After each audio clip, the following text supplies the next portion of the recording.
Manantonanao izay ry Andriamanitra, tompon'ny hafanana sy ny atsika, tompon'ny andro sy ny fotoana ivelomanay, tompon'ny fiangonana sy ny finoana.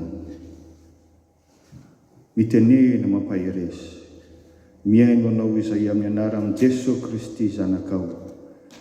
Amen. Samuela voalohany toko 2 andiny voalohany ka hatramin'ny 10 no isy ny afatry ny tompo ho anao indray ry fiangonany malala. Aza miala amin'Andriamanitra, izany no afatra ho antsika amin'izao alahady farany amin'ity volana Jona ity izao. Efa nivakiana tamintsika teo, hitantsika ny soramandry fisaorana an'Andriamanitra nataony Hana ity Samuela voalohany toko 2 andiny voalohany ka hatramin'ny 10 ity. Iza moa ty Hana ity? Vehivavy jiosy izy io, ary lasa vehivavy malaza ao amin'ny soratra masina. Hitanao ao amin'ny Samuela voalohany toko 1 sy toko 2. Nanambady izy, Elkana izany no anaran'ny vadiny. Raha ampatsahivina vetivety ny tantarany sy ny nampalaza azy dia izao: ty vadiny ity dia nanambady anankiroa, vehivavy anankiroa, i Hana sy Penina. I Penina dia niteraka, fa i Hana kosa tsy niteraka. Ary rehefa tsy niteraka i Hana dia nanesoneso azy ity Penina ity. Nanao izay nampalahelo azy ity Penina vadiny Elkana faharoa ity. Nampalahelo any Hana izany, ka nivavaka mafy nitodika tamin'Andriamanitra izy, nitomany mihitsy izy, nifady hanina mihitsy izy, nivoady tamin'Andriamanitra mihitsy izy hoe: Tompo, raha mahatsiaro ahy ianao ka manome zazalahy, dia omeko ho anao mandritra ny androm-piainany izany zaza omenao ahy izany. Samuela voalohany toko 1 andininy 2. Rehefa naharitra ny vavaka toy izany Hana, dia noenon'Andriamanitra tokoa ny vavaka nataony, ka teraka zazalahy izy, dia nomena ny anarana hoe Samuela. Raha dika tsotra raha baka teny izany anaran'izany dia hoe henoin'Andriamanitra. Samuela voalohany toko 1 andininy 20. Ka rehefa lehibe tokoa Samuela dia natolotry Hana reniny an'Andriamanitra, ka tonga mpanompon'Andriamanitra nahavita be teo amin'ny tantaran'ny zanak'Israely. Hitantsika amin'ny Samuela voalohany toko 1 andininy 4 ka hatramin'ny 20. Zany ny zava-misy mahatonga ny Hana renim-pianakaviana mipololotra fidiarana an'Andriamanitra eto amin'ity Samuela voalohany toko 2 andininy 1 ka hatramin'ny 10 ity. Aza miala amin'Andriamanitra, aza miala amin'Andriamanitra voalohany satria avy aminy avokoa izay rehetra anananao. Avy amin'Andriamanitra avokoa anie izay anananao e. Isika koa tahaka ny Hana, efa samba nitalao tamin'Andriamanitra, nangataka tamin'Andriamanitra ary nahazo valom-bavaka amin'ny ankapobeny. Saingy-ndrisy mora manadinodino an'Andriamanitra rehefa mandeha ny fotoana. Manadino ilay tena dokotera ny dokotera isika rehefa sitrany. Moa tsy mampatsiaro ilay boka 7 lahy tamin'ny 10, samy sitrana daholo izy 10 lahy, fa ny ray ihany no miverina ny dera sy ny saotra ny tompo. Izany ny fakapana maso atsika. Rehefa mba salama sy manana ny ampy, tsy mavita mivavaka firy-tsony, na akaty am-piangonana aza malaina, dia mipetraka ary mifanontaniana: avy aiza ary ilay fahasalamana mampatanjaka anao ka mampireharehanao izao hoe tsy mila Andriamanitra intsony? Avy aiza ilay fahasalamana ka nahafahanao ny asa nampitombo harena? Avy aiza ilay taranaka mampireharehanao isaky ny miresaka manolona? Indrisy fa midevolo dia miezaka mibitsibitsika amintsika foana hoe mandeha ho azy zany. Mba manana an'izany daholo ny olona, fa andrebirebena fotsiny izany hoe fitahin'Andriamanitra izany e. Fa mba firifiry moa amin'ny zavatra ananantsika no vitantsika fangatana tamin'Andriamanitra, atomboy amin'ny ray aman-dreny izay nikarakara sy nan'olokolo anao raha mbola tsy mahatsiaro tena akory anao izy tamintsika no navita nangataka ray aman-dreny zany fanomen'Andriamanitra zany izy amintsika no nangataka ny rivotra iainana mangataka ny masoandro isan'andro fa manome antsika hatrany Andriamanitra zany no ilazanany hoe avy amin'Andriamanitra izay rehetra nananao matoy izao anao fa za manaiky rebirebeny devoly eto hana dia mampianatra atsika mampatsiary fa avy amin'Andriamanitra tokoa ny taranaka izay azony ny fitahiana rehetra natoy izany azy ka mahatonga azy milaza amin'ny andininy voalohany hoe ny foko ravoravo amin'i Jehova ny tandroko dia nasandratry Jehova zany hoe tena mififaliana no idiaranan'Andriamanitra satria resy lahatra izy fa izay rehetra nanana dia avy amin'Andriamanitra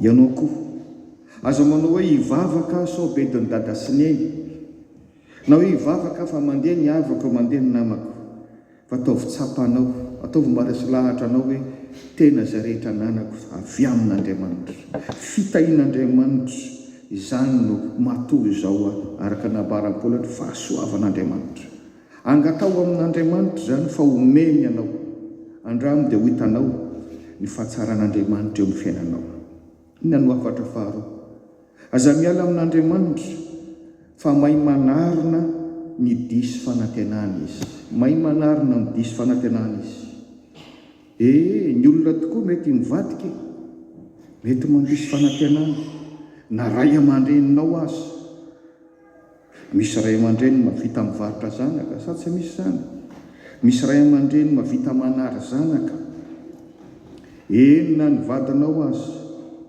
misy vady tsy mavita ny adidy no manambaka anao fotsiny ny zanaka nateraka ao azy mety mavita manevadeva misy mamono ray aman-dreny mety mandisy fanantenana zany rehetra zany fa zao Andriamanitra irery no tsy miova hoary ny hana amin'ny vatolampy izy eto azo ianteherana indrindra raha sendra ny vady sompanantenana ianao hoy izy amin'ny andininy faharoa tsy misy masina tahaka an' Jehova sady tsy misy vatolampy tahaka n'Andriamanitsika vatolampy no tsy mihetsika tsy mihetsona tompoko raha mba tonga mpivavaka sy masina ianao dia noho Andriamanitra izay nanamasina anao ary raha mahatsiary fa mba mahery sy matanjaka ianao zao noho Andriamanitra izay nampahery anao eto moa zany dia penina le vady faharoa no nandisy fanantenana ny ana nanao izay nampalahelo azy mba miaraka ao anaty tokantrano anankiray izao ihany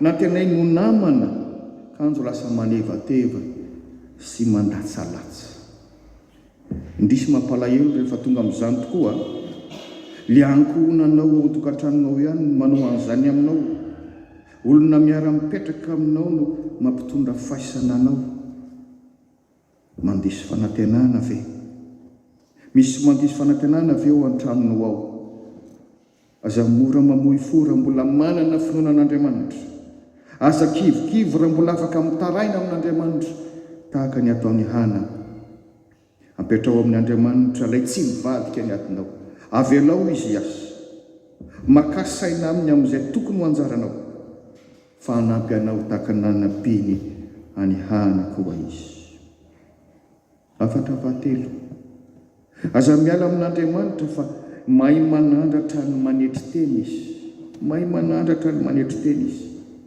eny ry havana tsy maintsy isy foana na ny ankohorana sy ny fianakaviana na ny ampianarana na ny ampiasana ehatra ty ampiangonana azy mety isy foana ny olona mieboebo tahaka ny penina manambanimbany manao izay mampalahelo ny tsy manana mirehare fa manana ny ampy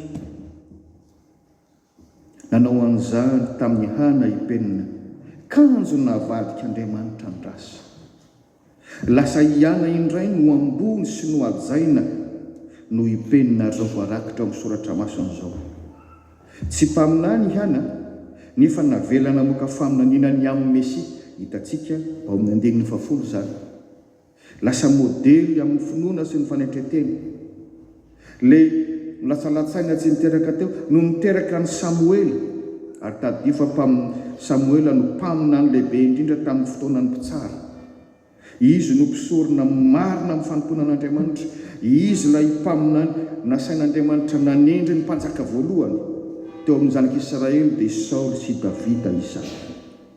Izany no mahatonga ny Hana nampitenen'Andriamanitra amin'ny andininy fahatelo hoe aza dia mahery miteny avinavina ary eo ka tsy aleoko ny vavanareo ny firehareana fa Jehovah no Andriamanitra ny fahalalana ary izy no mandanja ny asa.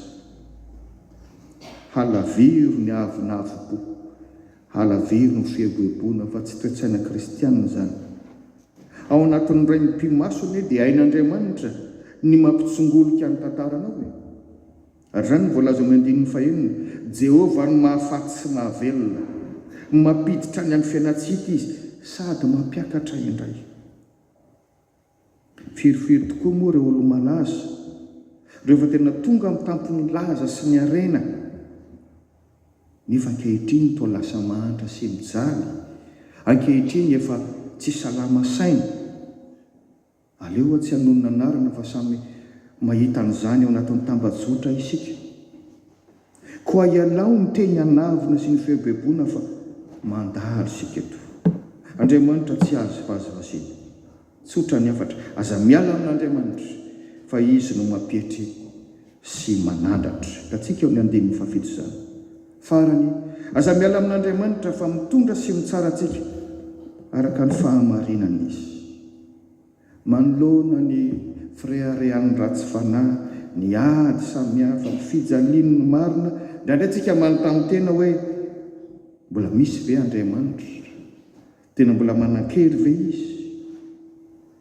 Tena mahita, tena mahafantatra ny miafina rehetra Andriamanitra. Saingy izao tsy mitovy amintsika izy. Tsy maika ny kapoka ny ratsy fanahy izy, tsy maika ny amono eo izy, fa mbola miala nenina. Isika mitoy izany, vao misy manao ratsy atsika dia tady ny fomba rehetra ahoana ny amaliko an'iny. Izay le fo ratsy tsika. Fa Andriamanitra dia voalaza amin'ny ten'Andriamanitra maha-po sady be fahavondrapo. Manana ny fotoanana izy, kanefa kosa rehefa tonga izay fotoanana izay tsy misy mahasakana. Ary izany no voalaza amin'ny andininy fahasivy, izy no miaro ny tongotry ny olo-marina, fa ny ratsy fanahy kosa dia ho matin'ny aizina. Hain'Andriamanitra no miaro anao, na dia mandalo fahoriana sy fizaham-toetra azy ianao. Lesona lehibe ny nitondrana zanak'Israely tany anefitra. Mpamonjy mora azo amin'ny fahoriana izy. Izy no tsara antsika amin'ny farany, fa tsy nipreharesin'ny ratsy fanahy ny tompon'ny teny farany. Izany no voalaza amin'ny andininy fahafolo. Dia ny ety an-tany dia efa mitsara ny aditsika izy, ary mainka moa any amin'ny farany fotoana. Izany dia faminaniana ny amin'ny Mesia Jesosy Kristy ilay ho avy eny amin'ny raony lanitra, hitsara ny velona sy ny maty. Na tsy takatry ny saina izao aza ny fiton'Andriamanitra, dia matoki fa tena rariny sady mahasoa anao izany. Koa matoki azy, aza miala aminy. Ho an'Andriamanitra irery ny voninahitra. Amen.